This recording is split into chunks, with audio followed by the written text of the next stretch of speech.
We get calls on a regular basis that say, Mr. Ruben, how is child support calculated in the state of Maryland?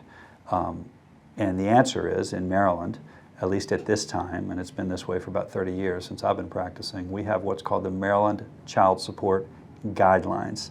And the problem with the name of it is the word guideline is misleading, because guideline would seem to indicate that, hey, we're going to follow it sometimes, we're not going to follow it other times. And that's not really the way it works. In Maryland, we have to calculate the Maryland Child Support Guidelines, and as any judge will tell you, it is what it is.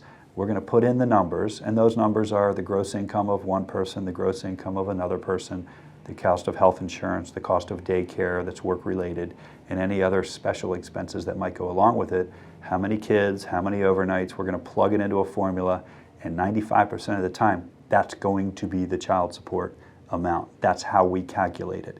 And in many cases, the person who's going to be paying child support says, but I can't afford it. I have to get a place of my own. I have other things that I have to pay for.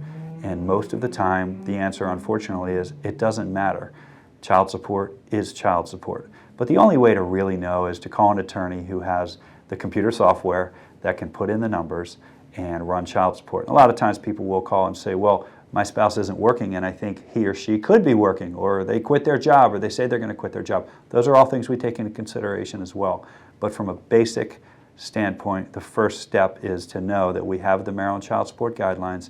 We have to put in numbers, plug them in, figure out, and take it from there. If you have any questions, give us a call. We'll be happy to help you.